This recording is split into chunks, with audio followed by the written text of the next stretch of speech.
Yes, indeed. Stick your new world order up your ass sideways and in every orifice, because that world order, like the first song, the tide is turning. You'll hear why tonight. Right, let's get into the show. We're going to mix it up a bit. The Q&A will be a bit sooner, so I have an op-ed piece at the end to finish tonight's show. So we'll do the usual news and views around the world, and then a bit of intel, a bit of op-ed, Q&A, and then a single op-ed piece which will tie it all in, and a nice ending song as well. For those of you who follow the colour blue at Everton over in England, they'll recognise that particular song anyway. Right, let's get into the links for the show. And if you want to listen live, there's two sites to listen live, and the first one is www.spreaker.com/user/8955881, and the other site for listening is thinkdifferent.thepeoplesclub.org. We have all the archives of the shows on there, some forums, self-empowerment documents, and it's an ever-expanding website, so you'll find much of interest there. And if you're a new listener and you want to get the gist of THI, go and listen to the must listen to section, all the bigger shows. Not some would say every show's a big show, but we do have some special shows, and they're all there, and if you listen to them in order, you'll get the gist of what that's all about. We have the Facebook page Truth, Honour and Integrity, and the Facebook social media alternative called MeWe.com, and that's also Truth, Honour and Integrity. And if you can't get on direct, send an email, which is also an email for the show for comments and questions to go in the show, and that is truth.honour.and.integrity@gmail.com. We have the People's Club Foundation and the donations website link for that at thepeoplesclub.org. That's all about the foundation coming up when the funding is released. And we have the Patreon. Once again, I want to thank you, everyone who's contributed to that. Payout, or the processing of the payout starts on the 1st. And it has been noted, or I've been sent details, there's about 11 people who have been declined. You will probably get emails for that. It's not a concern. Your names won't be put out. But if you can address that as soon as possible, I would be grateful. So that's at www.patreon.com/TommyW/memberships. Right, let's get into some of the news around the world. And much of it obviously dominated by what's going on in America. But I do think we've got a few other bits. I think most of it's about America this week, because it's kind of coming from there, a lot's stemming from there. Right, first thing is Donald Trump repeated his threat with a possible shutdown of the US government. That's valid. And if lawmakers don't provide more money to build his proposed border wall, even as Republicans in Congress are planning to push a fight over the president's signature proposal past the November election. Now, speaking at the White House on Monday, Trump said if we don't get border security after many, many years of talks within the United States, I would have no problem doing a shutdown. It's time we had proper border security. Now, a House Republican aide said there's no chance of a September shutdown, although one in December is possible if Trump follows through with his threat. And the Senate.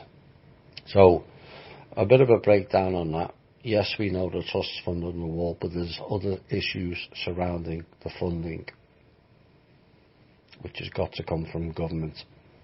But they know what it's all about, and it's a bit of media game playing.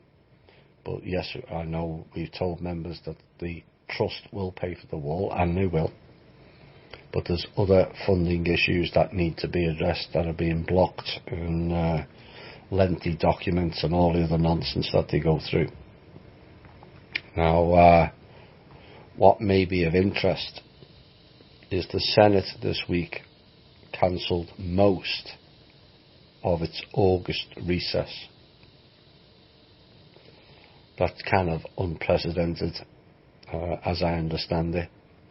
And this is in part to debate spending bills. Remember, the budget was kicked down the road until the end of September.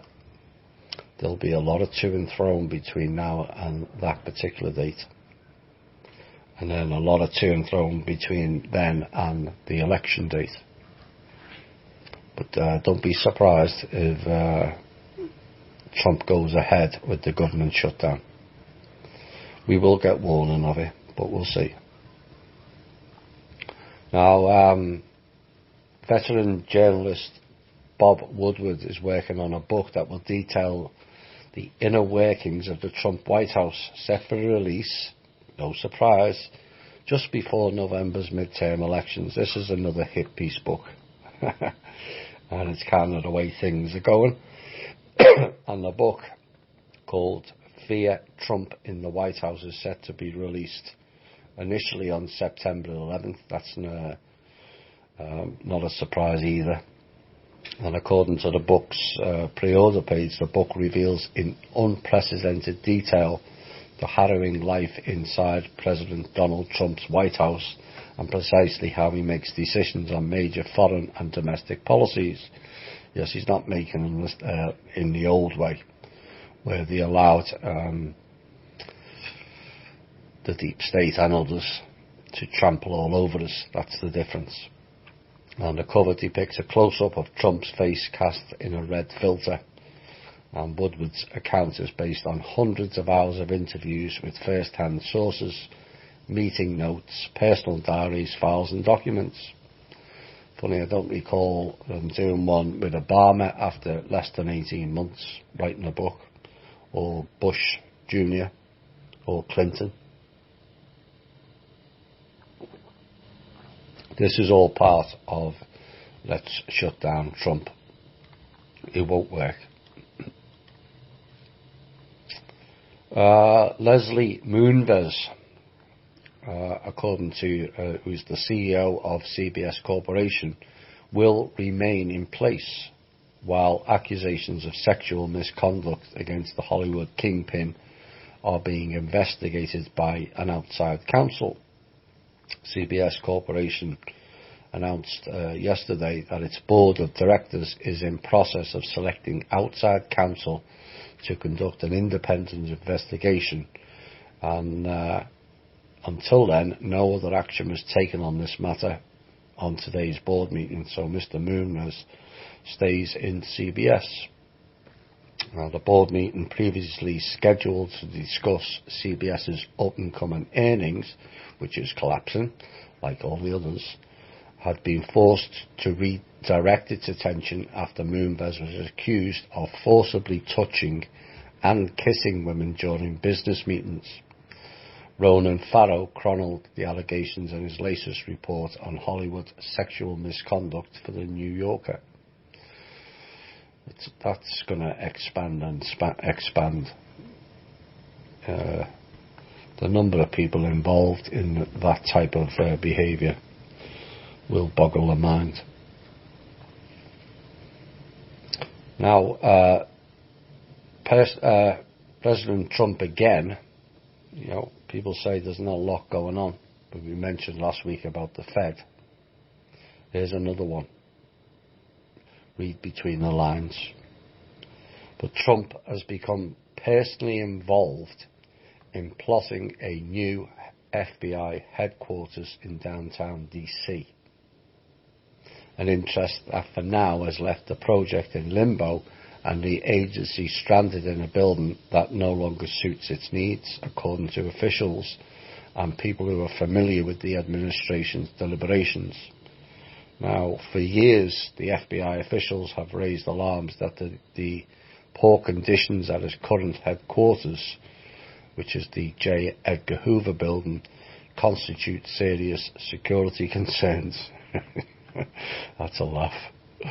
And a year ago, federal officials had finally decided on 3 locations that were to be selected in Maryland, Virginia, and Congress appropriated $913 million towards the more than $3 billion project to build the new FBI headquarters. Now, 6 months after Trump entered the White House, his administration had abandoned the plan. You'll probably find, like this comment about Jerusalem, it'll be another building will get used and it'll be an awful lot cheaper, and it won't have security issues like spy bugs littered all the way through it. That the government build a smaller headquarters to replace it in downtown DC and move 2,300 other FBI staff out of the Washington area altogether to Alabama, Idaho and West Virginia. Now, at the time, that decision baffled real estate experts and some members of Congress. I think it's becoming a lot more clearer now what is going on. Florida. Hundreds of gun owners in Florida have been ordered to give up their guns under a new law signed this week. That took effect after, and this was in response to the so-called deadly Parkland shooting back in February. The Risk Protection Order, which was signed by Rick Scott, just 3 weeks after a gunman killed 17 people at Stoneman Douglas, aims to temporarily remove weapons from gun owners who have been deemed by a judge to possibly be a threat to themselves or others. I'll have comments on that in a minute. So far, roughly 200 firearms have been confiscated in the state since the law was enacted, and Sergeant Jason Schmittendorf, no, I won't say it, it's all very American, German, isn't it? Told the Pinellas County Sheriff Office around 30,000 rounds of ammunition had also been removed. And this is all very, very well doing this stuff. But as we know, there are people who are not responsible enough with guns, and they should be looked at.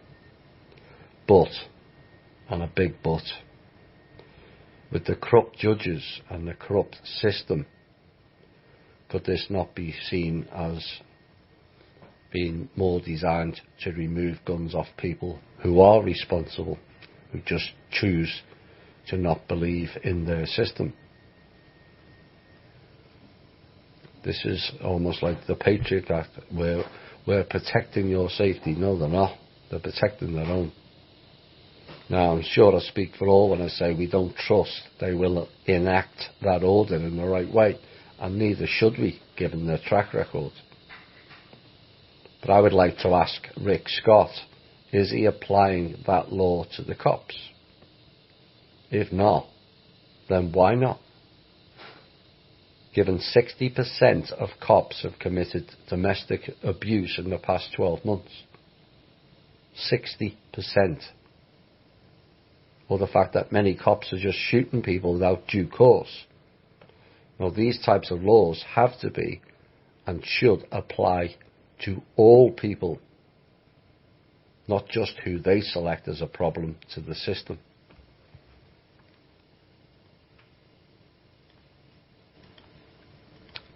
I don't think any of us trusts that they will enact that law properly.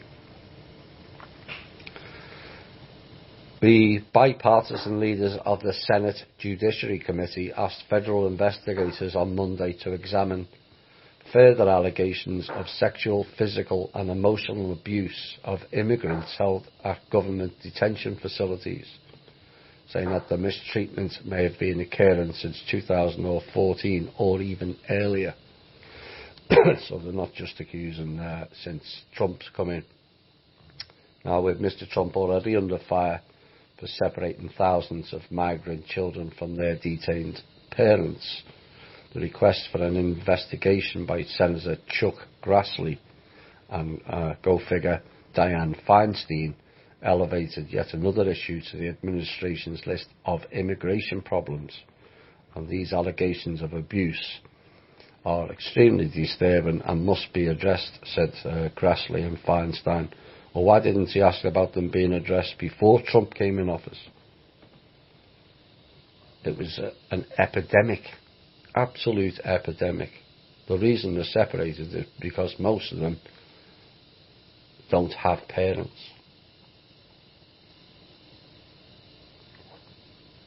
They won't tell you that in the fake news.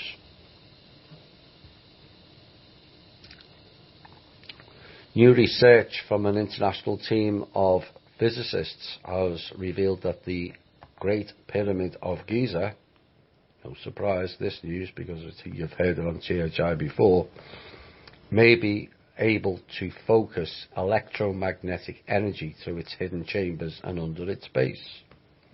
Scientists at ITMO University in Russia and Germany's Laser Zentrum Hanover applied methods of theoretical physics to investigate the electromagnetic response of the ancient Egyptian pyramid to radio waves.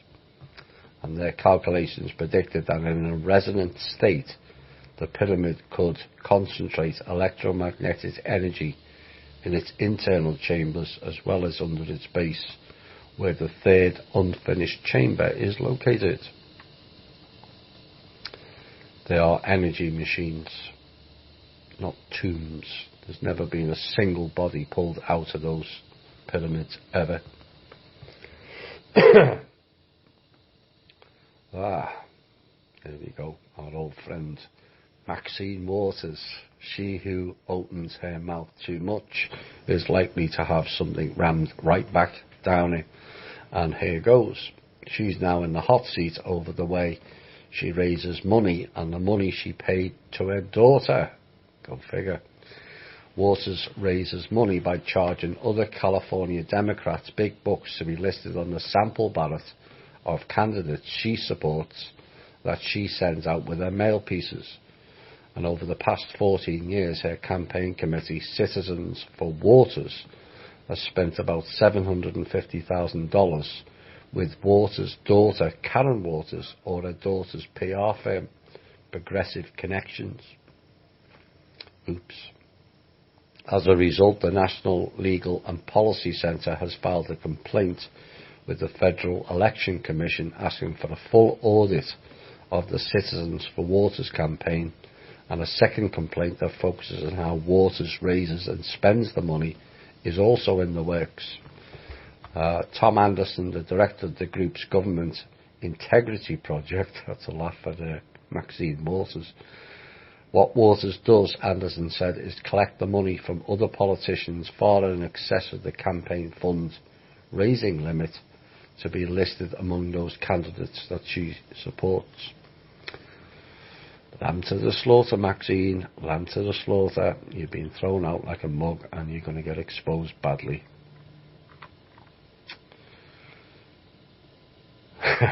There's another one.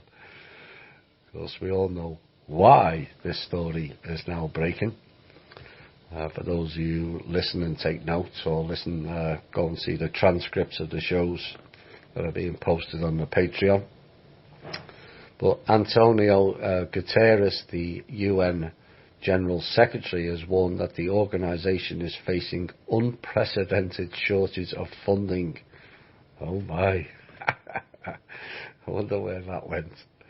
And its core budget, and will need to make urgent cuts unless member states pay up. Now, the alarm was raised in letters seen by The Guardian and other news organisations, which was sent by Guterres to member states and also staff. Now, he told the member states that the UN's core budget was in the red more deeply and earlier in its financial year than it ever previously experienced. He added that as of the 30th of June, core funding had a deficit of $139 million, and said the UN had never faced such a difficult cash flow situation this early in any calendar year. Now, the UN General Assembly Budget Committee agreed in December on a 4.5 billion core UN budget for 2018 through 2019, which the US Ambassador Nikki Haley said was a cut of 285 million from the previous year. The UN peacekeeping is funded separately, I might add. But according to the UN, 112 of 193 member states have so far paid their share. Really? And we paid it all back. The US, which is responsible for 22% of the UN budget, traditionally pays later because of its budget year. I suspect that will be radically cut or deleted altogether. Now, the countries that have so far failed to pay include America, Argentina, Syria, Venezuela and Belarus. Now, by July last year, 116 countries have paid compared to 98 in 2016, and China, France, Russia and Britain, the permanent members of the UN Security Council, along with the US, are all paid up for last year. And all of it was returned. Now, he said he was concerned with the broader trend, and we are running out of cash sooner and staying in the red longer. You'll stay in the red permanently because you owe massive amounts of debts back to the trust.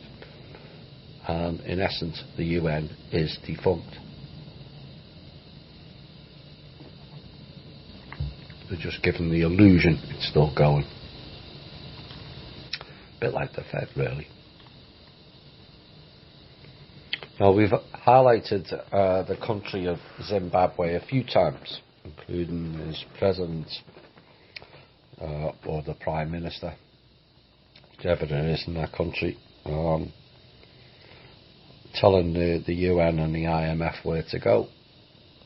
You all know what happens next. Well, 3 people were killed in Zimbabwe's capital, Harare, after troops opened fire on rioting opposition supporters, Aka mercenaries.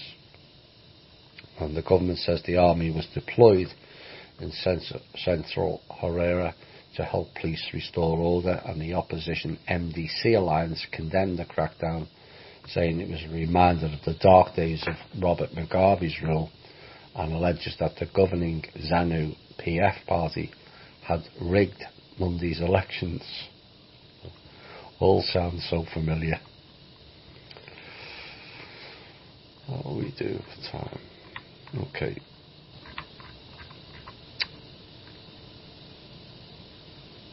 This will have a common theme tonight. After an hour speech detailing quite a few things regarding the changes and improvements that are being made during Trump's roughly 18 months in charge, the portal people this week focused on one slip-up to highlight and ignored anything that was really relevant that was said during that speech. Donald Trump has been accused of being out of touch with voters after saying Americans need identification to go shopping. Well, if you're shopping for certain items, they will ask for your identification, but they had to go and make a point out of it. And the media all jumped on board en masse. You know, if one person picks it out, you can understand, but they all did. So, Mr. Trump made a slip up in speech, but he said an awful lot of other things that were actually relevant.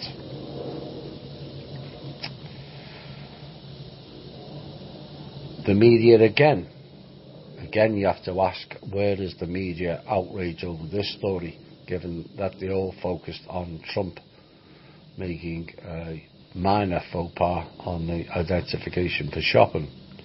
An aide to Melania Trump fired back yesterday at an Oregon congressional candidate who tweeted an insult at the First Lady. Trump's spokeswoman Stephanie Grisham said that the independent candidate Mark Roberts' remarks calling Trump's wife a hoe bag represented the hypocritical intolerance of Trump's political enemies. This is just more hypocritical intolerance from those who oppose their husband's administration. To say such ugly words about a mother, wife and our First Lady is not just a pathetic attempt at getting himself in the news, it is disturbing and also despicable. And Roberts came under heavy criticism from Republicans this week after he tweeted that Trump works by the hour, adding the hashtag hoebag. He refused to apologise amid all the criticism. Now, for those of you who don't know, government officials have a lot of entourage, and Trump seemed to be scaling an awful lot of things down, and Melania is the same. She has 39 fewer staffers dedicated to her being the First Lady than under Obama. There are only 5 staffers dedicated to Melania, where there was 44 staffers to Michael Obama. But the media won't report that, will they? So if CNN wants to know why everyone thinks they suck, the last 2 stories are just the tip of the iceberg and also the problem. Nobody's listening to you anymore. Now, an autopsy report came out on, some would say, was the original start of what is known as the alternative media or conspiracy theory groups, and authorities in Nevada say Art Bell, who was a radio show host best known for nightly shows in the 1990s about paranormal themes and conspiracy theories, actually died, according to them anyway, of an accidental overdose of prescription drugs, according to Nye County Sheriff Sharon Whaley, who posted a brief announcement on Wednesday saying an autopsy determined the 72-year-old Bell died of multiple drug intoxication from his own lawfully prescribed prescriptions. Now, according to the coroner, Bell had the painkillers of oxycodone, hydrocodone, the sedative diazepam and the muscle relaxant carisoprodol in his system. Really. And he also indicated there was no indication of foul play. Don't think many believe that too much, but there you go. Take note of this and tie it in with other pieces. Federal prosecutors revealed Wednesday that 3 men are now in custody, charged in a massive hacking operation that targeted businesses in 47 states and stole the credit and debit card numbers of more than 15 million people. Annette Hayes, the US attorney in Seattle, said the 3 were part of a group that called itself FIN7 and used computer malware to steal customer cards from point-of-sale terminals at more than 3,600 business locations. The total loss so far is in the tens of millions, and outlets of more than 100 US companies were hit in all but 3 states, which was Alaska, Hawaii and South Dakota. Tie that into other things and you'll get the gist of that.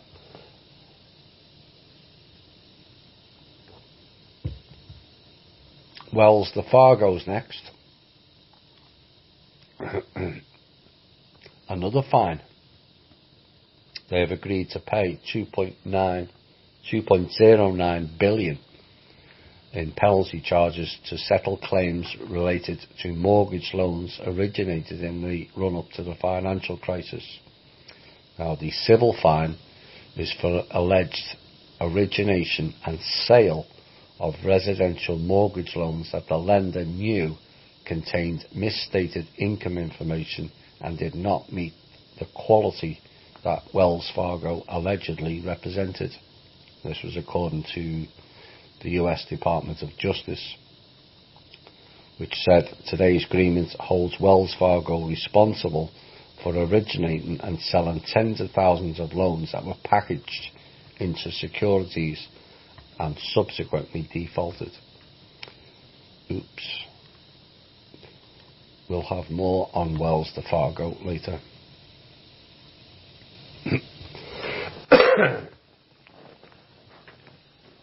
Alex Jones, another one in trouble. Another lamb to the slaughter. Could well be. You know, we've said it often. Jones fulfilled a role, but he is COINTELPRO, out and out. But it appears now he's in a bit of trouble.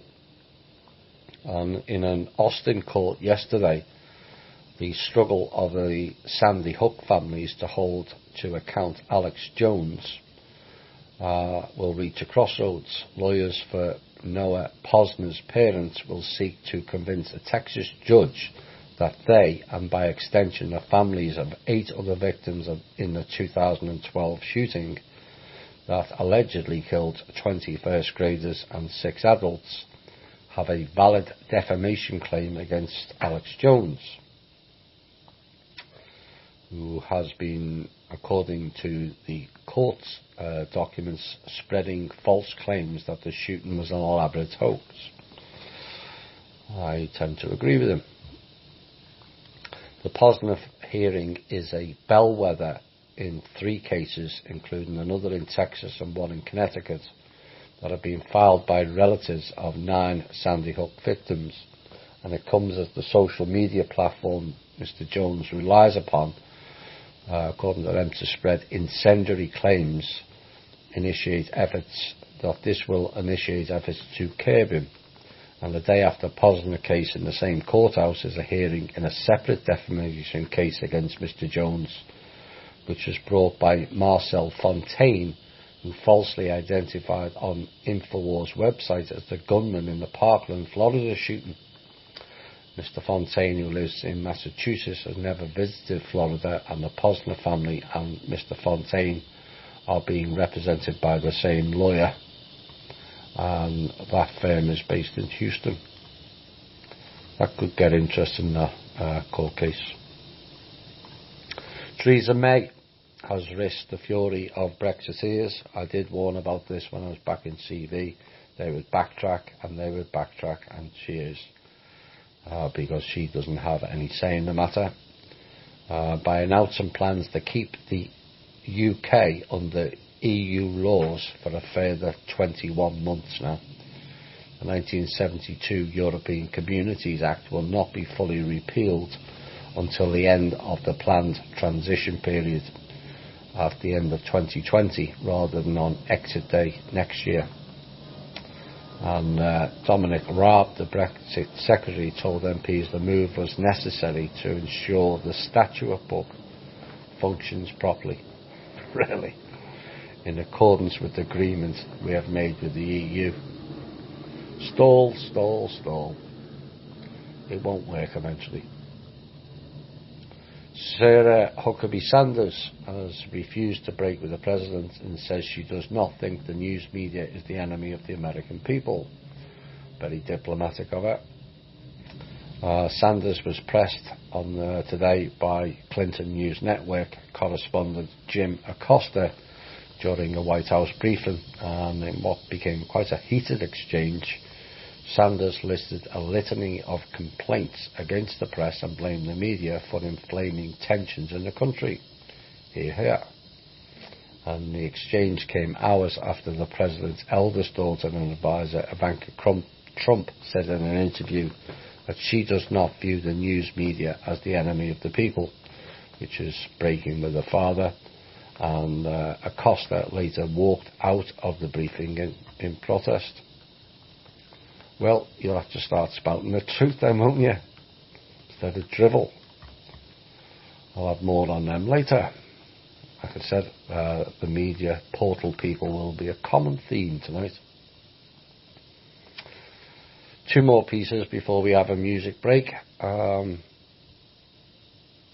Financial problems have been a long and common cause of divorce, but there's now a new money factor that's wrecking marriages that arguably wasn't as prevalent as a generation ago, known as the student loan debt. That has to be stopped, and will, I would imagine, in time. Now, according to a new report by the Student Loan Hero, 13% of divorced borrowers cited their student loan debt in the dissolution of their marriages. And this may come as no surprise in an age where student loan debt is climbing.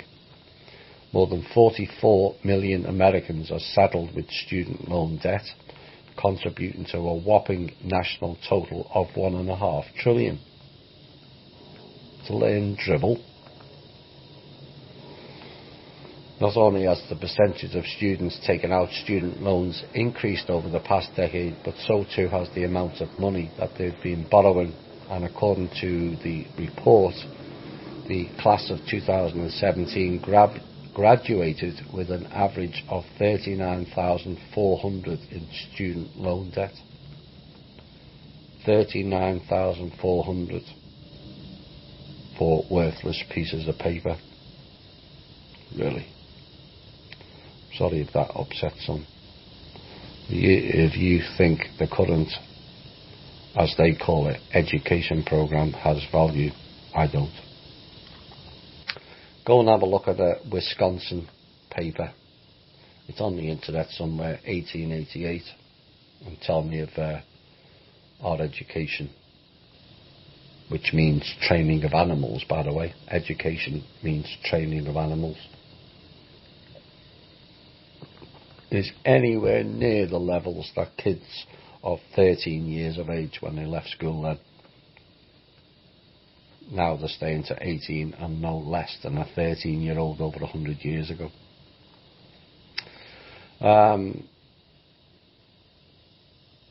Another small update from Kevin Annett, detailing Mark MacDonald, Bishop of the Anglican Church of Canada.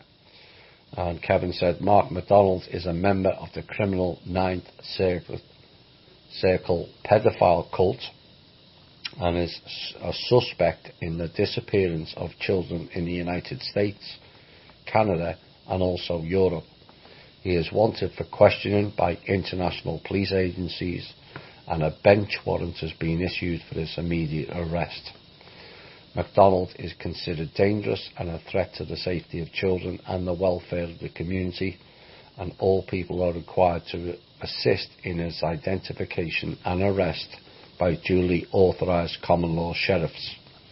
If you have any knowledge or the whereabouts of MacDonald, immediately notify the Sheriff's Department of our tribunal and its Interpol liaison officer at the ITCS office@gmail.com. That was issued on August the 1st by the directors of the International Tribunal of... Hi all and welcome back. Quick mention to the members who've had surgery and health issues this week, and I'm sure we'd all like to wish Cheryl and Karen a speedy recovery, and also a couple of members are struggling with personal things. Robert, we hope he gets his life back in order fairly quickly. This is what THI is all about. We're all about the people, so hope those people recover fairly quickly. Right, let's get into some intel. And the theme this week is erosion. I will have a piece on at the end. But the Rothschildians are still trying to implement hashtag Operation Stupidity, more commonly known as the RV. They tried to run it through Barclays Bank this week, and for those who are waiting with their hands out again this week, they were left disappointed again. And so this just rolls on, but every time it rolls out and fails, many are leaving, and many are getting rather angry.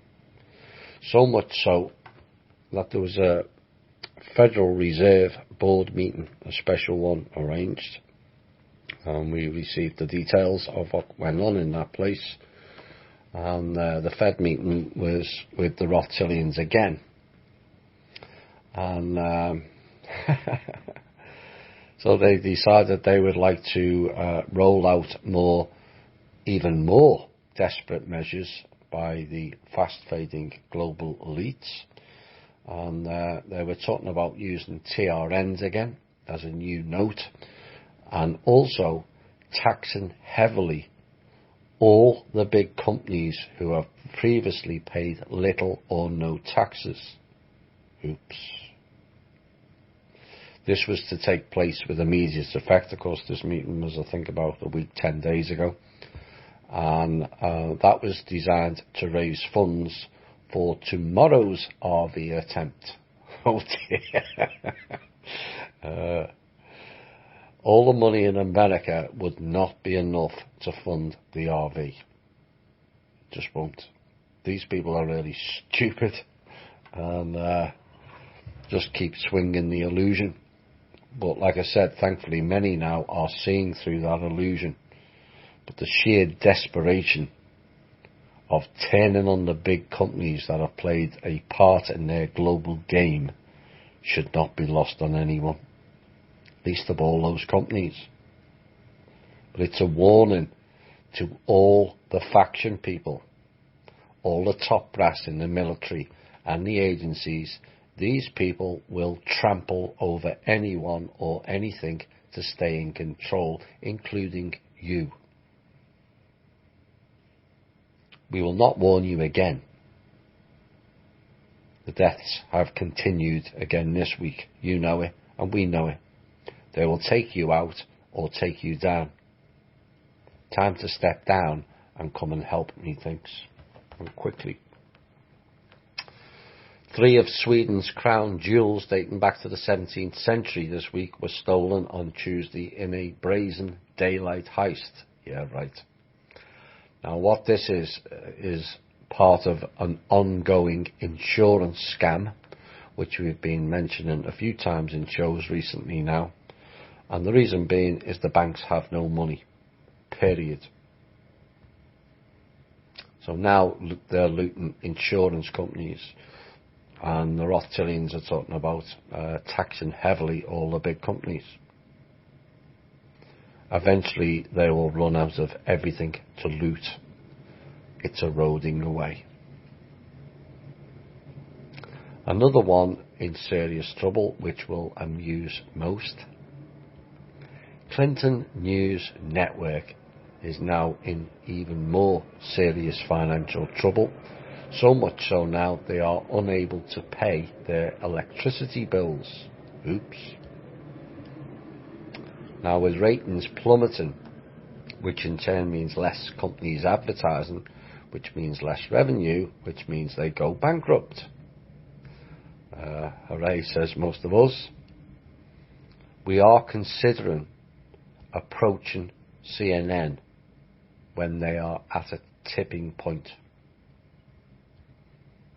We will stabilise them, but with conditions of operations radically changed going forward. Their choice. Do I hear a truth channel?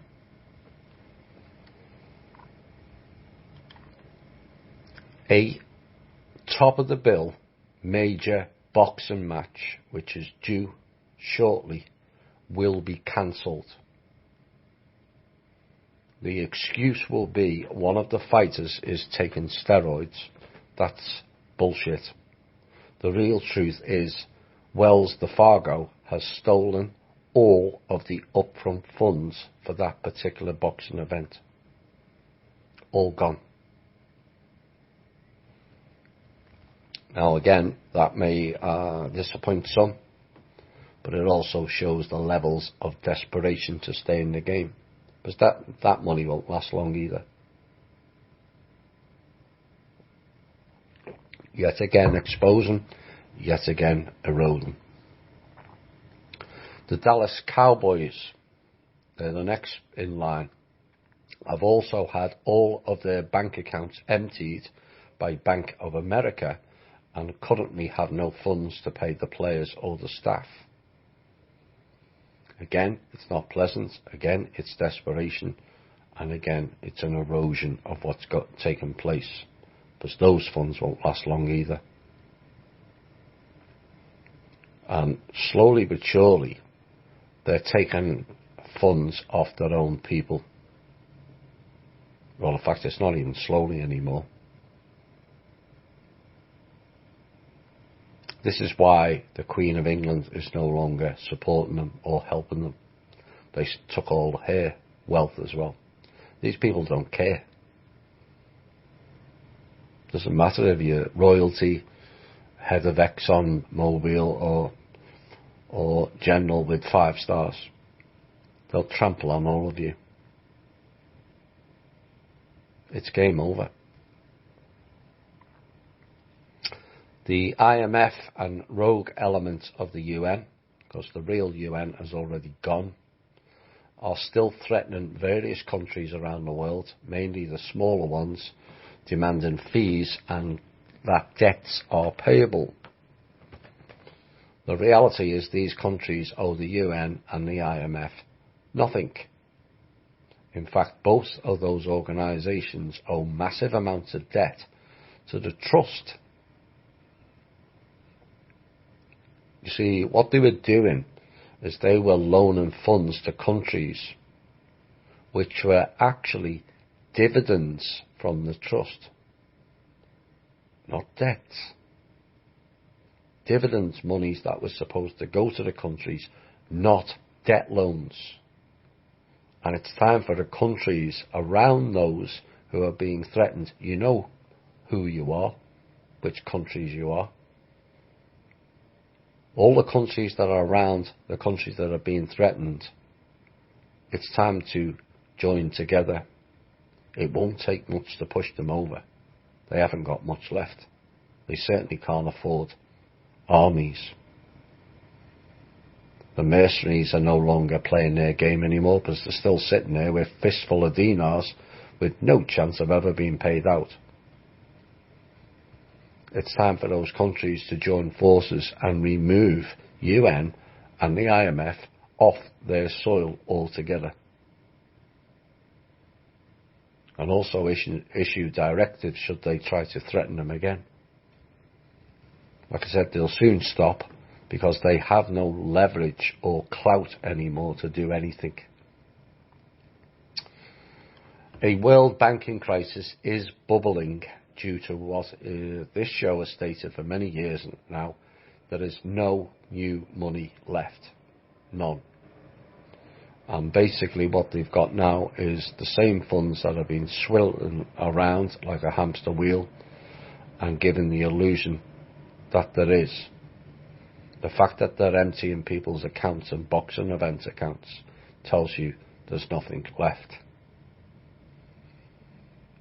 Like I said, people may get upset about them looting, but they can't. Once it's gone, it's gone. They're finished. Then the people who have been listening to Kim and the Trust will have to come forward. Many of them already have. Big organisations in the past 2 weeks. They're seeing through the illusion. They're also seeing that what we've been telling them, they'll come after you as well. That illusion is now shattered and reality is sinking in, which is why the insurance scams, the looting of the Fed cash, the stealing from sporting event monies. This is a concern, but it could also be an event to trigger actions on so many levels. Work is still underway in dealing with the world banking crisis, so no panic. but I would advise to have cash again at all times. It could take your cash.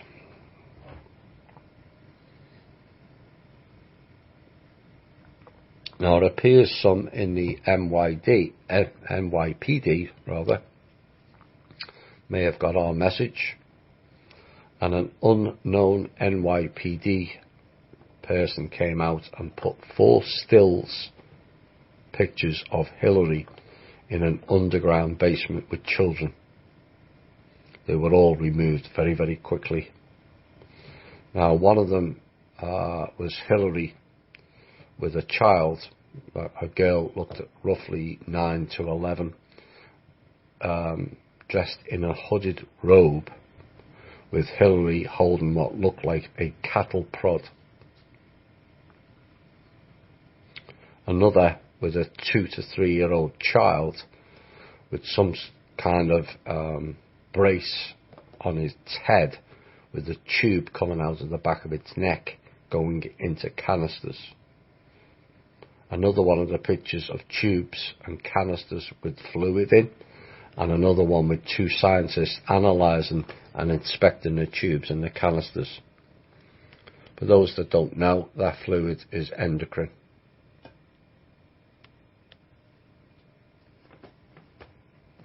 And it's time for the rest of NYPD to stand up en masse and support those who have seen the video, stage a mass walkout until the media finally cover that story. We cannot allow children to be used in this manner, and it's time it ends now.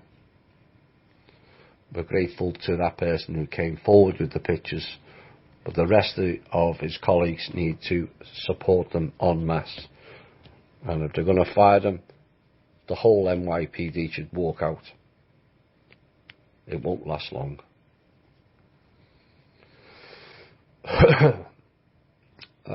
Leo Wonter popped his head out again this week and did us a nice favour.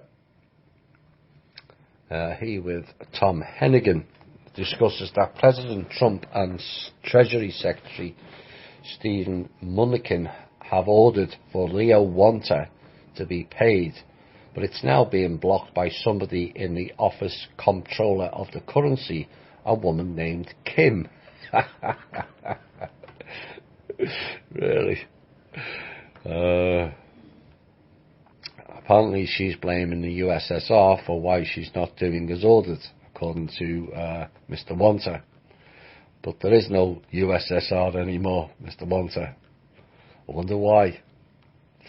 And Russia is also owed some of this money stolen by the Bush sheriffs. This Kim lady, according to Leo Wonter, is tied to George Herbert Walker Bush. Oh my God. And also tied to a man named Dr. Wolf, really, who was put on the Trump transition team. Oh dearie me. You have to laugh, don't you? But it's nice validation. Except Kim's not working with George Herbert Walker Bush. He died in December of 2014. We're not working with any of the Bush family. You don't think I would work with the Bush people, do you? I don't think so, no. So, ignore Wonter and his claims and his funds. The real reason for those funds has not been revealed in full yet. It's not what he's saying. We will reveal it on this show when the time is right. But I'm asking people to ignore his outlandish claims of going back to America, the funds. It's all BS. He knows it, and we know it. Now, for those that have followed these Wonter funds and the 27 trillion that is being returned, most people haven't seen the story or miss out minor details. It's not 27 trillion. Most of it was spent by the Bush Group. Only 4.7 trillion was ever recovered, and most of that doesn't belong to America. Unfortunately for some, Mr. Wanter, some of us do have long memories and remember details. So now Kim has gone from being blamed for blocking the RV to blocking the Wanter funds. Too funny. The blockers accusing those who are being blocked. We welcome Mr. Wanter's input, as yet again it proves Kim's validity, which was also highly validated by a major organisation this week. We'll have more details in future shows. And like the clowns that threatened Kim this week, who threatened to sue her, saying Kim is a fraud and has stolen funds, Kim told them to go ahead and arrange a court date, and we can expose it all in an open court in real truth and reality. So go ahead and make our day. Now, particularly those threatening then went rather quiet. They don't want it out in an open court. They just issue threats and spout bullshit. Kim would love an open, challenging court, as all the nonsense of who is who, what is what, will all be displayed for all to see. The reality is more and more are now seeing the truth and acting on it. Is it a bit slow in forthcoming actions? Yes, a bit. But the progress is steady and is rising. Big time. Stealing, threatening, fear and illusion are all they have left, and they're eroding away. And as Kim said this week, no matter what happens here on in, this world will never be the same again. No, it won't. Things are changing rapidly in many fields of operations, and the tide has now turned in our favour. No matter what they do, it's too late. Will things still be bumpy and a bit ugly? Absolutely. But each exposure, each looting, or each resetting of financial system attempts, each speech, each arrest, and subsequent singing actions, yes, many are singing, each executive order, of which there's a new one about to be announced, each spying attempt that's been exposed, and some that haven't. Those that listen behind servers know exactly what I'm talking about. Each deep state intrusion into the light all has a purpose and an end goal. Their end and our beginning. So go ahead, put Kim in an open court, and let's let the world see what's for real and what's not. Mr. Trump decided to take on the remaining Koch brother, or Koch, sounds fitting, Charles, after David quit 1 to 2 months ago, about a week or so after speaking to Kim. Funny that, isn't it? The Koch brothers were another fairly hidden group with rich family background, dictating politics, finance and policies, all of which have failed in the control system's ideology and, more importantly, the people. People like Soros and Brzezinski and Buffett and all others, middlemen, parasites, that the world will be better off without them. So Trump's taken Charles Koch on now. Of course, this week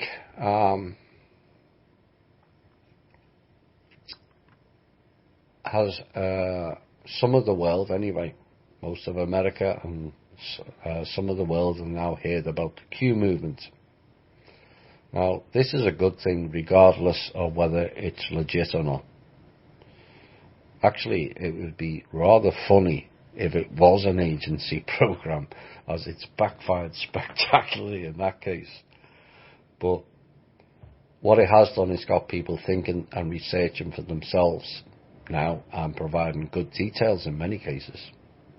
not necessarily the QAnon posts, but the ones that cover it. After Trump or someone very similar to him in Tampa spent most of the Tampa, Florida speech calling media out as fake news, alternatives will be sought. Many will seek out that avenue and go from there and start their own version of the rabbit hole. Now, I am aware that Randy is doing a piece on Q, and we'll see how that all unfolds. But it only takes one high-level arrest, and that whole cesspit will start to swirl. Much of what's been going on for the past 12, 18 months is investigating the many links, people, and places of where criminality is taking place. It's absolutely staggering in its depth. But when Q delivers one public major action, all will be on board. But for now, me personally, I found it useful and encouraging seeing people participate with it. GHI will also increase in attention, and in many ways it already has done so. We had recent analytic figures suggesting the show listeners is now in the region of 250,000 per show. It's not what they tell you on YouTube, but the analytics tell you exactly how many are listening. And it's a marked increase on last year as well, when we were given a figure last year of 50,000. So the pleasing aspect is 48% of our listeners are outside of America. So it really has become a truly global show. So thanks to all of you for listening, and keep tuning in. Hi all, and welcome back. We're going into the Q&A section. There will be one more op-ed piece near the end. We thought we'd mix it up a bit this week, and let's get into some questions. Some of them are held over from last week, and we'll see where we get with them. There's about 2 pages, so we'll see how far we get. Being that America is now a sovereign nation, not quite. Technically it is. It's not being implemented yet, but I do get where you're going. Wouldn't it be beneficial to our cause for freedom to implement an American people's passport? Well, I think that's what Trump was suggesting with the voter ID, which can then be used as the passport also, technically. Just a card. You don't need a whole book, do you? Everything's done on computer now. Even if temporary, until none are needed at all, so we can come and go as peaceful inhabitants and show the rest of the world that we really are truly sovereign. So, yes, I agree to a point, but it's similar to the voter ID. You know, American people need passports anyway. Although part of the problem is most Americans have never been outside of America. So most didn't need a passport, unlike when you're travelling in Europe, although it might have changed now. It's 16 years since I've been there. You know, you can get on a flight via your driver's licence. There's nothing saying they can't upgrade the driver's licence to include it as a passport. So, yes, it could create jobs, but it's just a matter of shifting the current staff over, I would say. The old passport agency is being dismantled. Well, eventually, when things get worked out in a better way, we shouldn't need passports as such, and certainly not all the nonsense of scanners and taking your shoes off and laptop in a different box and all the nonsense that you have to do flying these days. It's ridiculous. We're hearing a lot about Yellowstone Park being closed. Yeah, they will do. and the activity in the caldera increasing with geyser eruptions. Yeah, it comes and goes. It's no more of a concern than it was the year before, or the year before that, or 100 years ago, or 1,000 years ago. It's just the latest avenue for clickbait, alt media sites, and fear porn artists. In my opinion, we have the hottest summer in recorded history here in Europe. Yeah. And we do know there are special weapons used to activate volcanoes. Well, there's also special weapons below that can activate, not necessarily above. It may be to prevent SSP playing more games. The Cabal have lots of weapons up their sleeve, like HAARP. I'm not so sure they're using them as much now. The chemtrails are not the same anymore. They're a lot thinner, they're a lot shorter. Yes, some regions get hammered more than others, but in general it's phasing out. Why? Because they've got no money. It's eroding away. So I don't think they are increasing their output from HAARP to activate volcanoes. Forget that. There will be minor things for certain incidents here and there, but nothing like what it was. The volcanoes are to do with preventing the SSP causing mayhem. How are the Universal Protection Unit handling all this? Well, they're playing their role, and we play our role, and there's lots of people and other beings involved. Can they stop this kind of activities? Well, like I said, it's already reduced, so that it is an ongoing thing, but there's that many things to cover. There's not enough to go round. Can a state, say Texas, accept the sovereignty that was offered to Trump for America? It seems against the grain to let one person make that decision for us. I'm not too sure whether they think that one person is Kim or is it Trump. Doesn't make it quite clear. Kim can do it because she's the trustee for the trust. Eventually there will be more people, but as it stands now, their trust, as in Kim, has a trust issue with who she can trust to put in that place and not put them under more threats. But Kim's not making decisions on her own. She has other people that support her in those decision making, and she's not prone to rash decisions either. If it's Trump, again, he won't be the one person making that decision either. He has his whole cabinet team, and once he does it, everything changes here. Everything changes, and I mean everything. So, as it stands now, no state can declare sovereignty before the country, because then, particularly Texas, when you've got Bush Nazi goons over there and the Bush Texas Rangers goons pulling children across the border and drugs. If Texas declared sovereignty, they can then declare sovereignty over the rest of the nation. That's why it's not advisable for people to be sovereign. We have to get the country sovereign first, then it's the people. In previous shows you mentioned that crude oil will become worthless in a few years due to the implementation of free energy. Well, it will take a fair bit of time to roll it all out right round the world.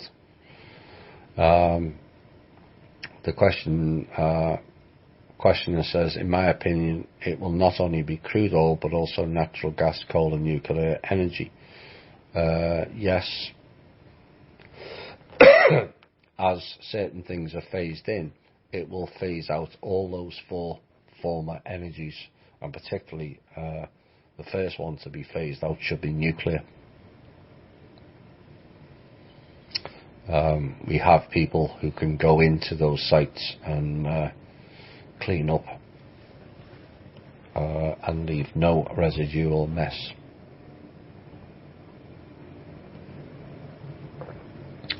If all that becomes worthless, then it'll be a waste of energy and money to pump it up, dig it up or produce it. That will have major implications on everything and everyone on the planet. Think about everything that is being produced with oil and gas alone. How will that problem be solved? Well, it's fairly simple. It's the phase in, phase out. I came up with a solution. You got to remember, most who listen to this show are from built-up countries, like the Western world mainly. And there's an awful lot of countries around the world that haven't developed yet. And if we're going to bring out, for argument's sake, electric cars or energy battery cars, you name it, then one of my suggestions was as people bought these cars, there is money given by the trust to then ship those cars to the countries that have developed yet. So that then continues the oil industry, because they're opening up more markets. So it keeps them happy. They're not threatening war and all that stuff, while the more developed countries develops the new energy. As the other countries become more developed, the same as the Western world, then they can phase that old technology out and bring the new in. But they have to build roads, they have to build infrastructure, etc., etc. But that's one way. Computers, if someone comes up with a better version of the rubbish we've got now, like Windows 10, etc., people in poorer countries would think it was some sort of gift from God. We all, too readily forget what we have and what so many others around the world don't. So those computers can be repurposed and given to the poorer countries. Again, the trust can partly subsidise that. And so there's less waste. And again, it's a phasing in and a phasing out. There's so many other applications that can apply to. And maybe some people can think about that and come up with other ideas. All helps. Kenneth Scott Cousins of Gemstone University says that there's only one corporation on the planet and all the rest are only subdivisions. That one corporation is City of London, which is owned by the Vatican. Yes, it is. But, or was. City of London is owned by the Rothschilds. For those familiar with this show, the Rothschilds think they own everything. They don't. So, City of London played a heavy role in the finances around the world, because it is the financial centre. Federal Reserve is a subsidiary of City of London, so is the IRS. It was in the past controlled by the Vatican because of the cattle numbers known as the national security numbers or the social security numbers. They were all the stock held in the City of London. He also says that both popes, black and white, are in charge. No. Pope Francis is 6 levels down from the Black Pope. He's a puppet. Period. Someone else claims that the Vatican is owned by the Asian dragon families. No. Currently in charge of the Vatican is the Jesuit group. The previous Pope and previous controllers of the Vatican was the Nazi faction. which is why the SS brown shirt officer Ratzinger was the Pope. There was a coup, plus the pressure applied by Kevin Annett, is why the Jesuits and Pope Francis took over. So, and as for Chinese elders, we're yet to see proof that they actually exist.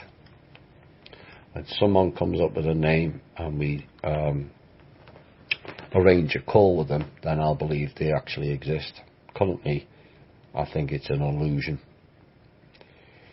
Will there be future shows which will be tuned to European time and events, and if so, any idea? Well, it's a bit of a hectic personal time for me, travelling here and there and moving and whatnot. And I'm hoping in the next week or so everything will be settled, and obviously we're not doing the my day job anymore, courtesy of the Patreon. I will have more time to do shows in the day when time allows. You know, it depends on what's going on that particular day, but I should have more time in the day to be able to do some shows specifically for European people. Maybe we can do a Zoom show with just European people on, given how popular the last few Zoom shows was, and we can do some American ones and then some European ones, and maybe a group in Down Under in New Zealand. We've got quite a few members there over in the east. We can arrange one for that as well.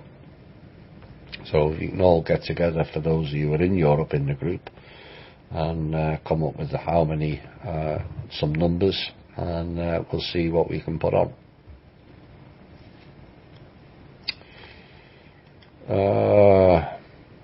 Will there be consequences for the clowns who stole the 1.8 billion from the batch that was allocated from the trust? I think that was the Fed, not the trust.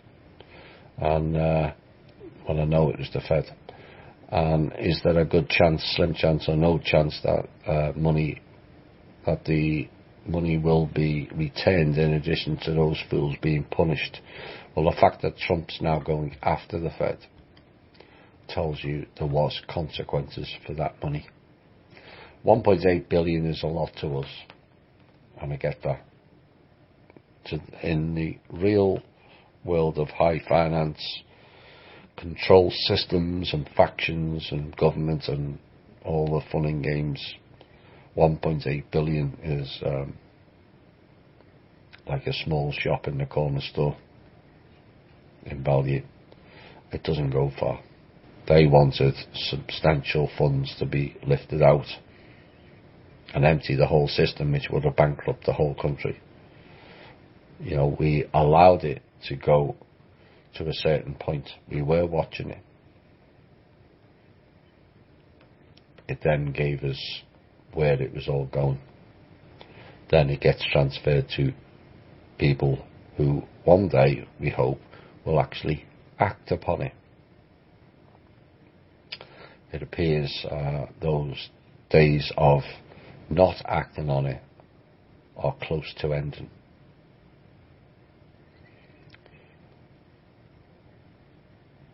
In the other group, when it was still Universal Voice, Drake encouraged us to get some quantities of junk silver, coins 1964 and earlier, and a third of an ounce gold coins, along with at least 2 weeks, hi Dave, worth of food and water. Does the same still hold true for now? Yes, I would hold on to it. It hasn't gone up like Jim Willie and who's the other guy, Cliff Eye, and numbers of others said silver's going to tens of thousands of per ounce, and so's gold and all that stuff. But it still has some sort of value, and there's no saying it might not increase. Personally, I sold all mine, and I told all the members I'd sold all mine, and why. When I find out the real amount of gold that is scattered all over the world, then it's not as rare as it's made out to be. And with the announcements of the show last week, that actually they being the cabal and the deep state, consider, and also the other beings, consider gold trash. They're more interested in other items. So it's up to you. I personally would keep it. I'm not too sure they're going to go to some of the outlandish claims that was made previously, but it's entirely up to you. Well, having food and water, yes, I would say that was still valid. I would have cash more than anything now.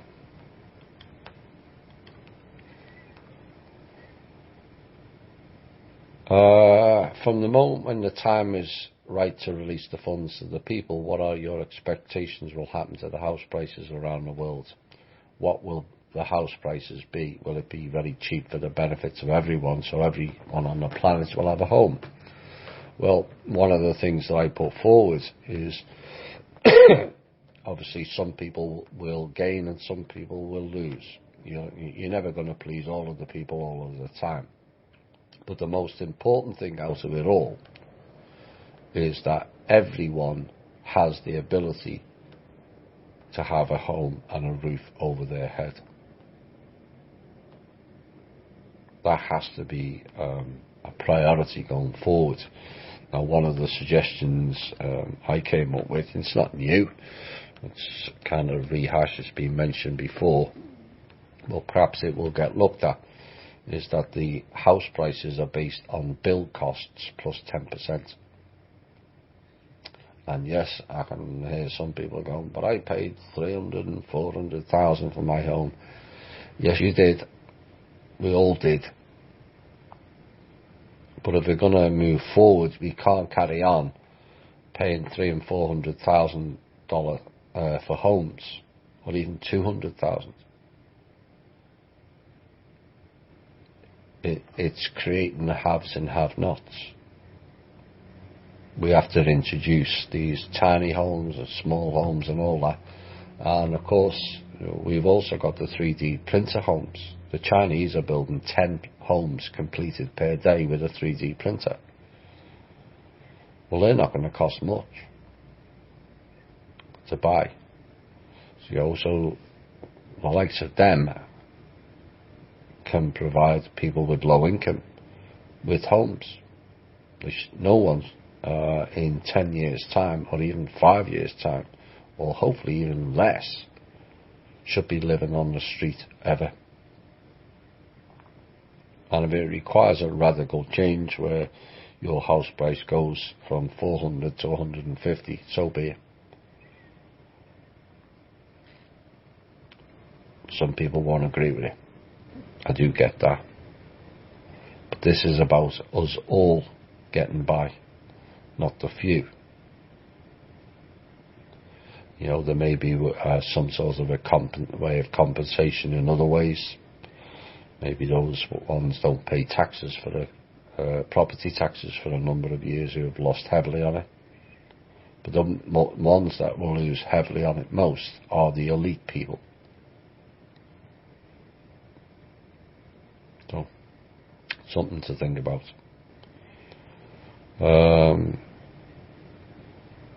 Will this also make an end to the complicated procedure when you register for a new home and a lot of paperwork, letters, bills and documents? Do you have any ideas of how this will work in the future?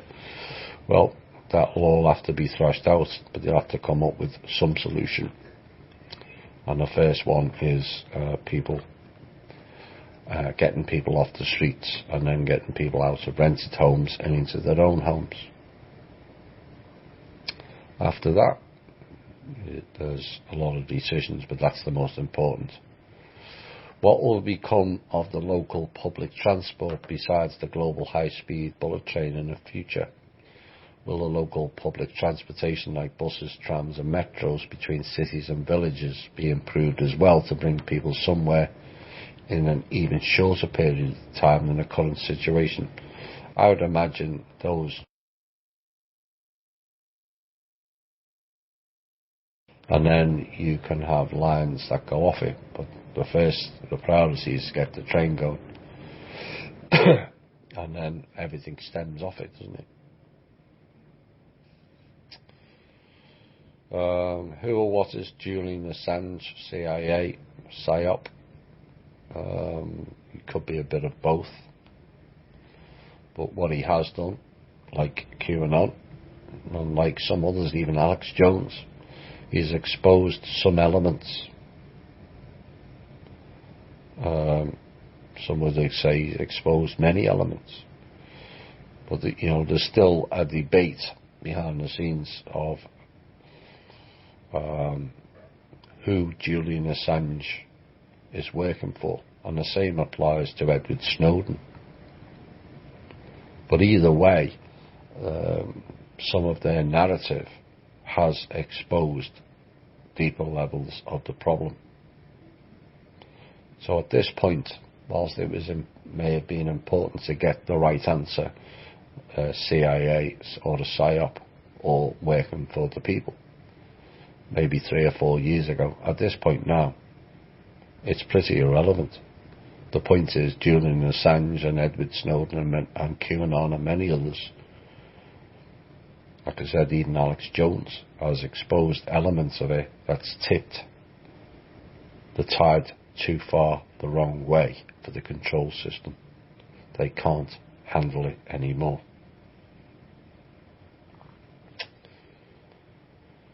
What did Marduk look like? Here he looked like anybody else. Visually, anyway.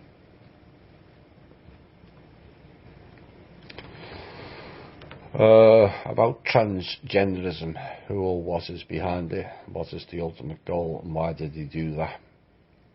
I can spend a while on that. I'll keep it brief. It's part of the breakdown of the family.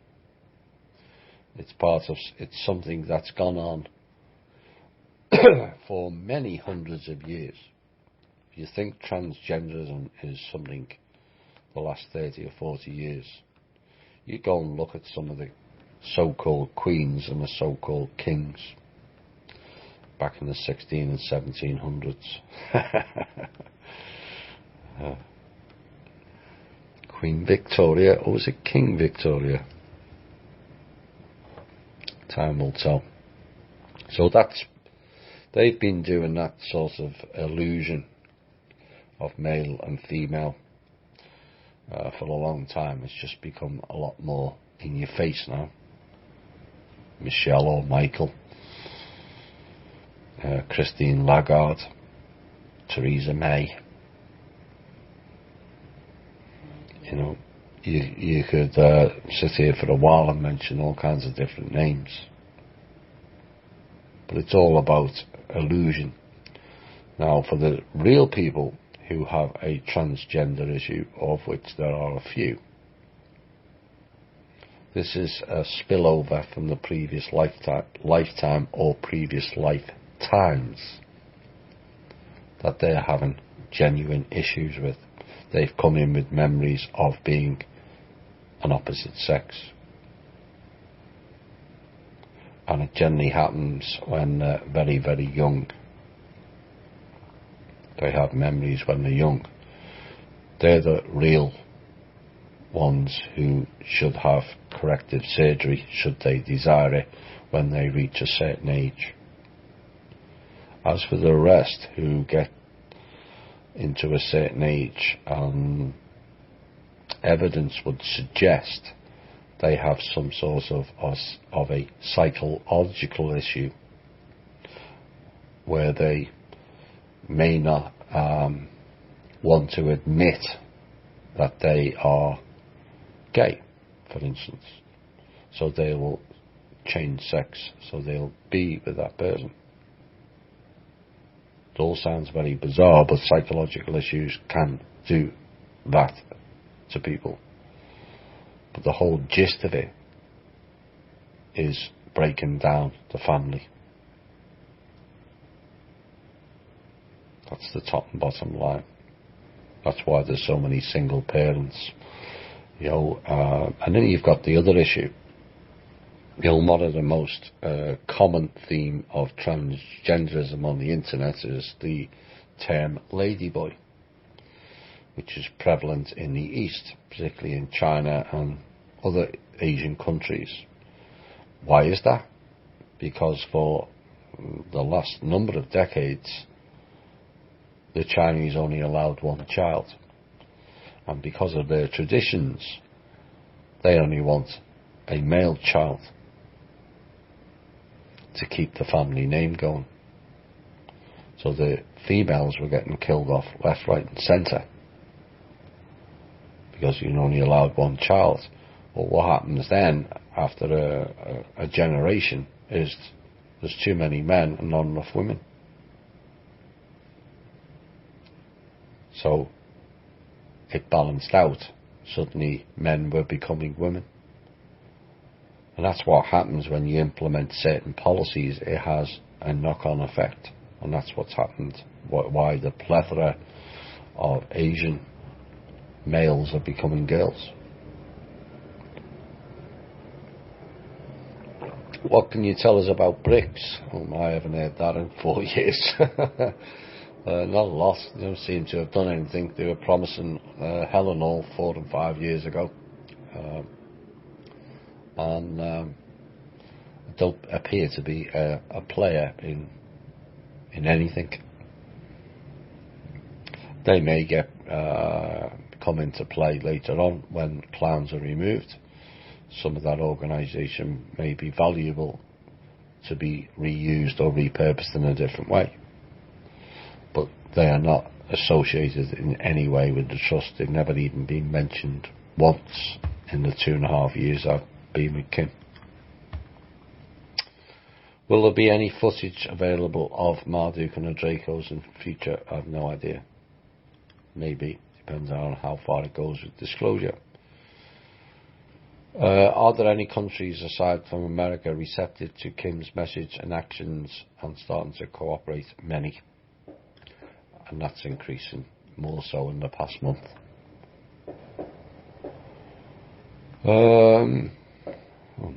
Another no mention for 12 months, and then 2 people asking about the UPU and the One Show.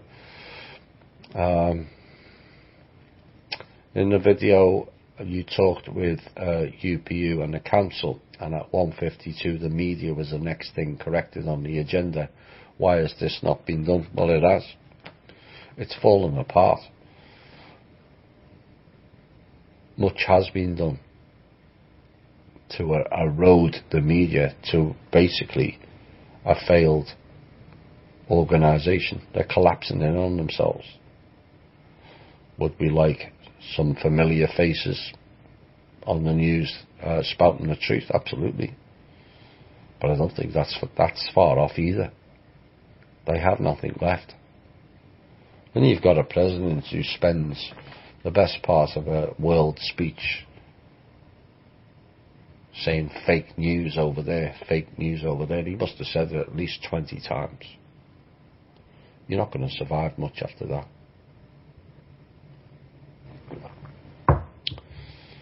So, media is one thing. Everyone has a focus on a certain item.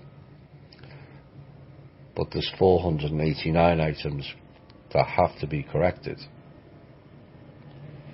And there's so many investigations going on now. It's off the charts. There's only so many things that can be done. There's so many changes already happened. Look at how many resignations and firings have gone on around the world. Over 2,000 cabal dead in the last month alone. This is what's going on. So yes, people may focus on 1 or 2 certain items, and I will cover that in the op-ed piece later. But there is an awful lot going on, and not enough people are able to focus to stop certain things. I think the most important thing that has been curtailed in many fields of operation and stopped in many others is what's going on with the children. That to me is far more important than what the clown media are doing. And there's a vast amount of resources going on globally to stop that. Like I said, everyone has different opinions what's more important than others, but you have to consider the depth of all this that's going on. You mentioned that POTUS was going to take over the Federal Reserve. When this happens, what will happen to the money market? Guarantee of funds being safe in banks, and most of all, interest rates on cards. Will all debt be wiped out, or will we all still have money? This would be like restructuring of the whole money system. Well, again, I think I'm not privy to the details, although I may get asked for some input. The money markets are going to be corrected to its correct value. What that is, I don't know, but it will be corrected. The guarantee of funds being safe in banks is still ongoing, but if certain people are going to allow certain others to interact with their accounts, then they're more stupid than we think.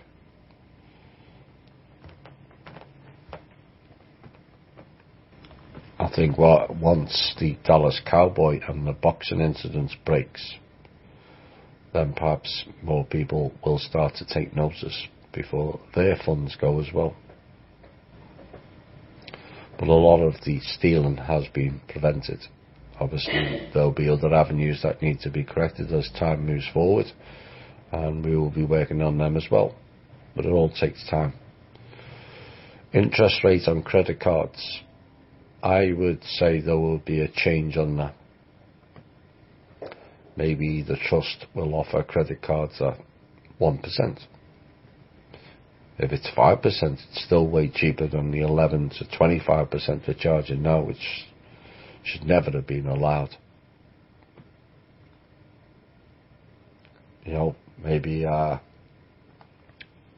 interest charging rates should be like what they do when they're loaning between banks, where it's a capped rate plus 1 or 2%. So if the capped rate is 3% plus 1 or 2% and 1% for the company, then credit cards should really only be 6%, shouldn't it? Not 11. If they're only paying half of 1% or 0% interest on what's in your account, why are we paying 11 to 25% on loans when it's our money? We've allowed that to go on for far too long. Will all debt be wiped out? I have no idea on that. There's certainly, I would imagine, the countries that will get wiped out, which will then funnel a load of interest payments, which are more than the GDP, back into the country, which can then fund other programs, which then will help people also. Yes, there will be a need for a restructuring of the whole money system. You talked about Earth and the gates, and that the gates couldn't be opened to move forward because of outside enemy forces. No, actually, the bigger problem is because of inside enemy forces. Nobody in, nobody out. Is this being addressed? Once the gates are open, what will we experience? I would suggest that wouldn't be any time soon. I would suggest it would be a minimum of 5 years, maybe longer, before those gates get opened again. We have to learn in a closed system to work together before anyone goes back out with their rogue programs. We have to learn to trust each other and work with each other. Otherwise, you let a certain group out who promise this, deliver nothing. They get out there, they bring all kinds of resources back and wipe us out. Now what we want is for those beings to go out and teach what they've learned here about coming together, hopefully. So they go out in peace and come back in peace, not come back in force.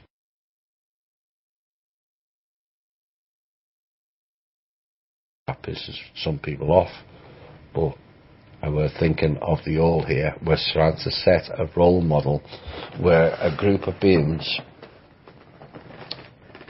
learn to all work together for the benefit of all, who then go out and go back to their own homelands and teach the same thing. If it works here, it can work everywhere else. So no more Draco and Mantids destroying worlds, turning everyone into bloody slaves. So that'll have to stay shut. How can we do due diligence ourselves in tracing back through historic primary sources to the first and true interpreter of the runic manuscripts? Who is the group's primary source for that? I don't know what the runic manuscripts are. My apologies.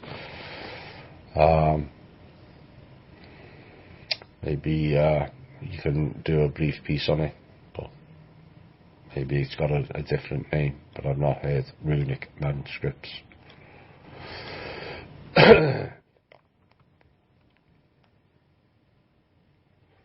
On Trump's mission to implement America's sovereignty, will he be the one to make the announcement shockwave we've been waiting for? I would imagine so.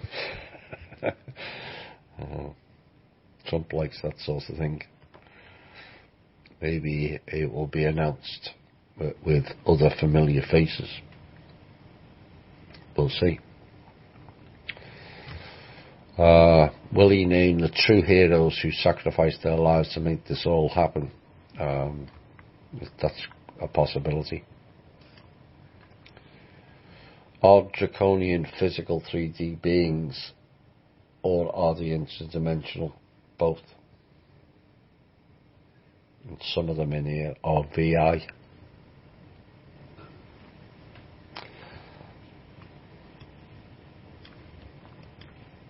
Is the stock market being controlled by the quantum system or still being manipulated? From what I gather, it's still being manipulated. That's another thing that is on the list to be corrected. But other organisations have to supply more support and more help to allow us to do certain things. This is part of the problem. But eventually it will stop. It appears to slowly being adjusted to me, but I'm not too sure. It is slowly being adjusted, but it can be an awful lot quicker if certain authorities get off their backsides and do something. Archangels, fact or fiction? Fact. Archangels. What's the best way to manipulate energy frequencies being here as human to help on a soul level?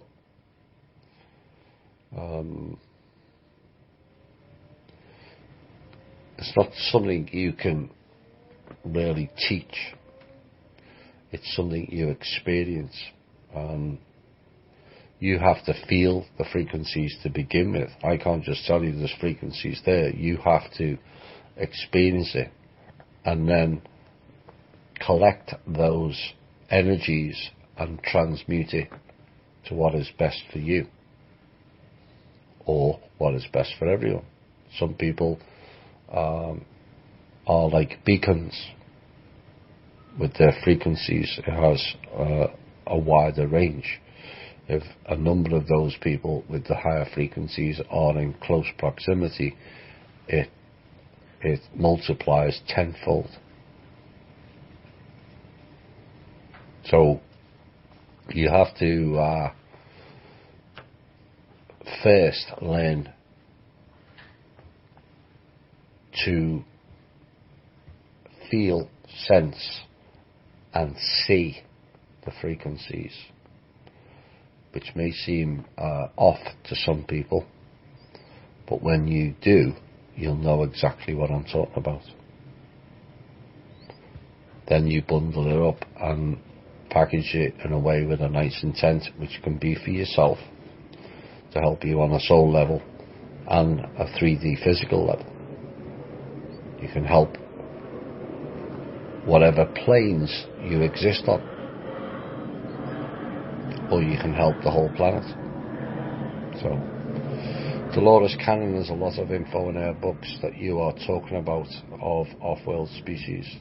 Yes, Dolores covered some really good subjects in a good way.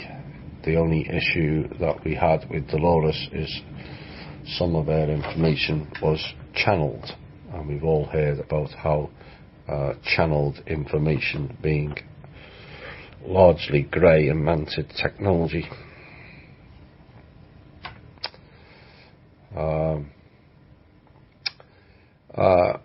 I want to say fantastic to Kim, that Kim has the banking system under control. Thanks, Kim and co. But what about the media? When are they going to be brought to book? Seems everyone's talking about the media, including me tonight. Give people the real news. Well, you heard in the intel, we may well approach CNN and bail them out under heavy conditions. Conditions that all who listen to this show will absolutely love. So we'll see. At first they'll probably tell us to go and F ourselves, and then they'll get into more trouble and more desperate, and then they may talk. Right, I'm going to have one song, and then I'm going to end with an op-ed piece and wrap this show up for this week. So sometime I'm going to find my way home. Hi all, and welcome to the final portion of tonight's show. The reason for doing this piece will become heavily evidential in the coming days and weeks. You will have seen some of it already, but it will reach a point where it just runs away. And I posted something on the Facebook because that word, erosion, is the new key word. Everything is eroding away. It's happening in finance, government, politics on all levels, legal, military, agencies, cabal minions, control structures in what was a slow creep is now escalating way beyond their control. I can now tell you we are past the tipping point now. The erosion of the old world order is now in rapid decline. An order that reigned under the banner of chaos, an order that failed in its mission to destroy us, an order that failed to carry out the harvest program, an order that failed to fulfill their Draco contract, an order that has lost allegiance with many of the other beings here, and an order that failed to follow in the lizard steps of Marduk.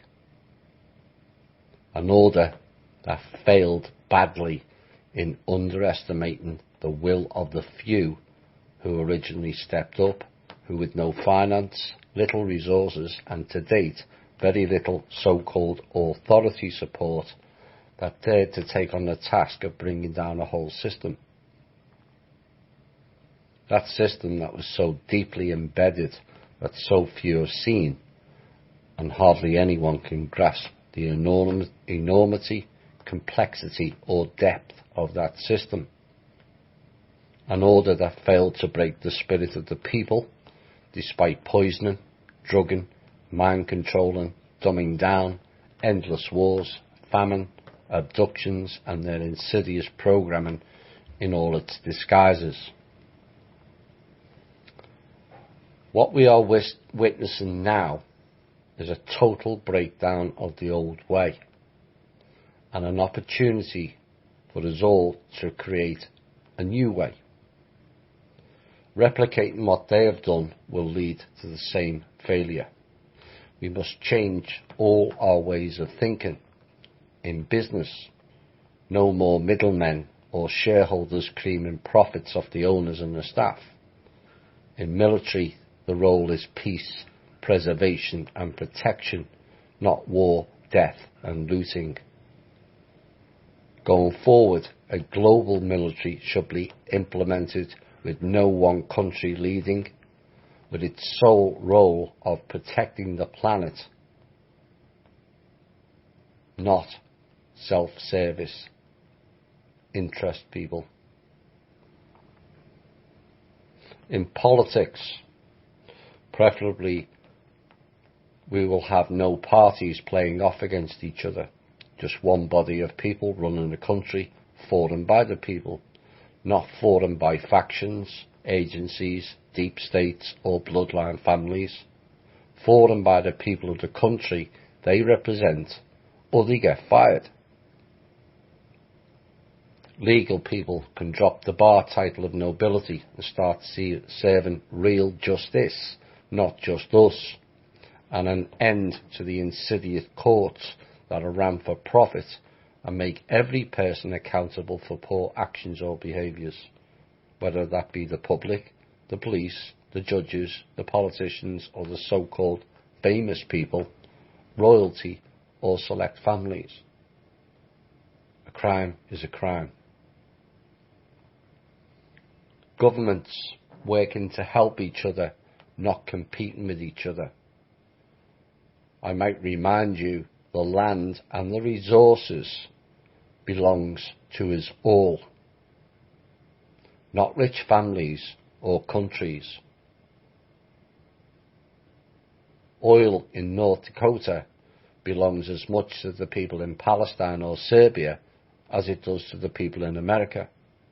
And once we all start sharing resources, ideas and plans, we can strip back the unnecessary costs that run into hundreds of billions, if not trillions per year, just to compete. Which leads me into the next topic of saving vast resources.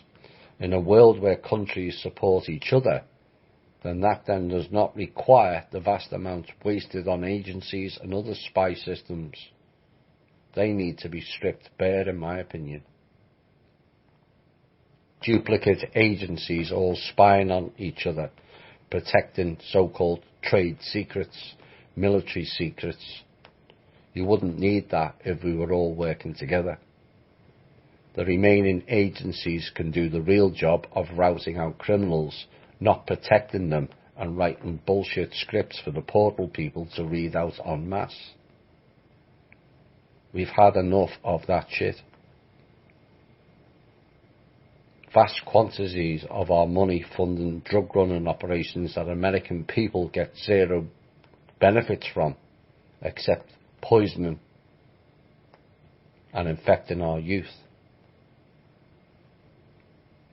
Teaching children, not educating children, has to be improved by about 1,000%. They need to be taught life skills, personal responsibility, spirituality and the real truth, and not full-on BS and how to pass a test to get the school more funding to teach more BS.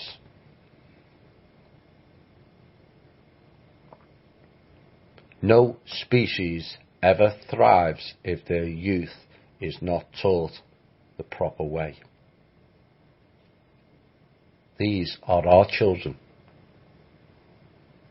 not mindless zombies you can inject with your poisonous vaccines, mind them with drivel TV programming and bombard them with subliminal messages with your ads, music, films and games. They are our future. People also have to improve. To the men, is it really that important you have a bigger penis, boat, engine of a car, truck or house than your friends? Is that really the way to treat your friends, by bragging about having things that really don't matter much in life? Women, is having better clothes, shoes, handbags, or bigger boobs more important than loving, caring, or nurturing? No, it's not.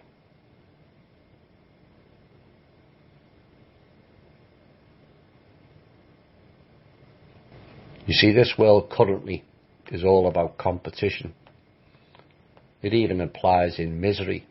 One person says, my life is this and that, and the other, and someone always chimes in and says, well, my life is worse than that, like in some way it's better.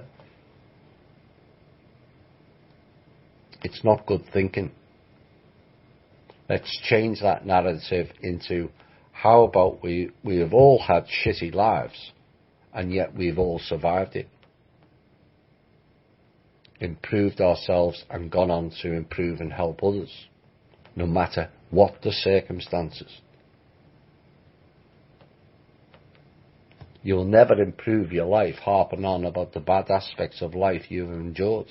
You end up in a vampiric cycle that is both damaging for you and all the people around you. We've all had shitty lives. What's been done here is absolutely insidious.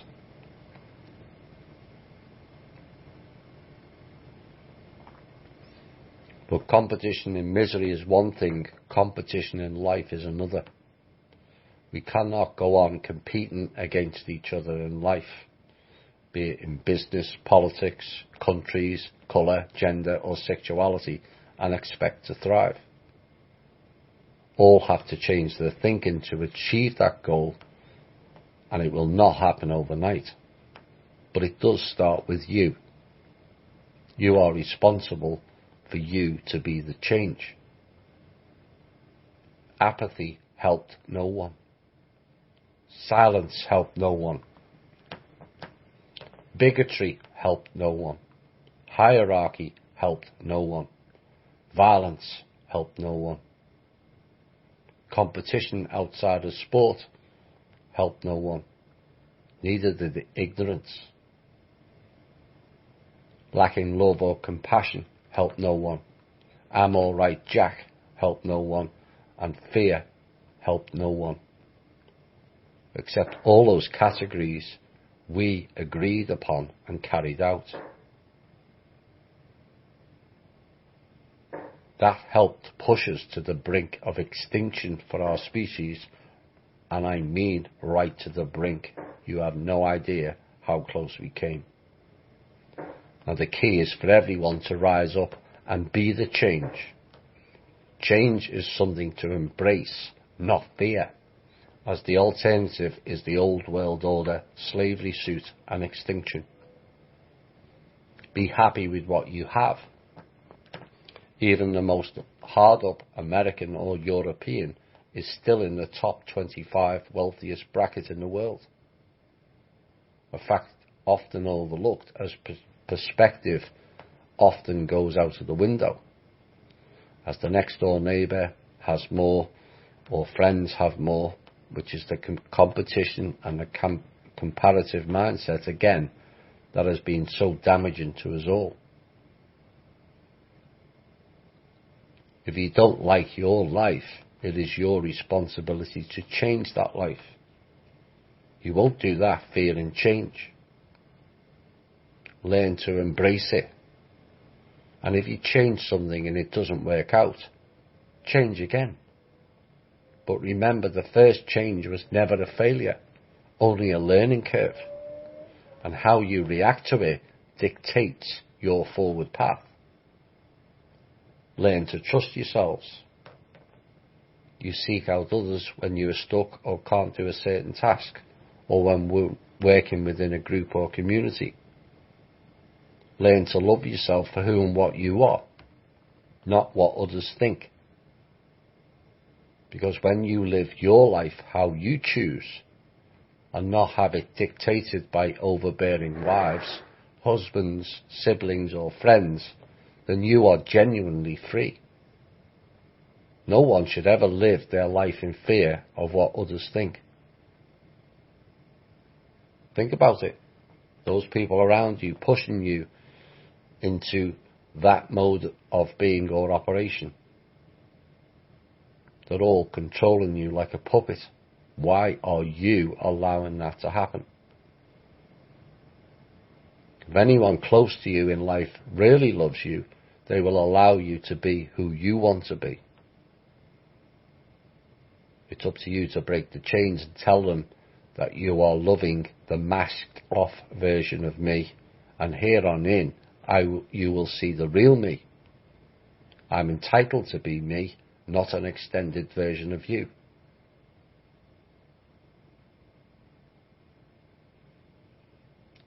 The tide has now turned, and things will be different, even more so here on in.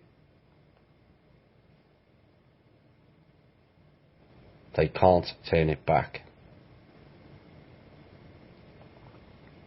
If your focus is when is the Fed, the IRS and chemtrails, wars or government officials ending or going down, please stop. And think there is way too much going on and things to take care of currently, and things will take a while before individual aspects are dealt with, processed, then deleted or repurposed in a better way. There's so much to do, and none of this has ever been taken on before. It's always been done over 10,000 years. We're trying to correct it in 40 or less. There is no defined timescale for this or that to happen. A lot depends on us all of how we contribute to matters. But griping when is this or that ending, or when is this or that starting, does not help the people at the top that are doing things. The focus is, what can I do? Have I done my inner and shadow work to prepare me? Have I got myself into a calm and balanced state without the need for drugs and alcohol? Do I have some cash? That is essential. Do I have some spare food in case of emergencies?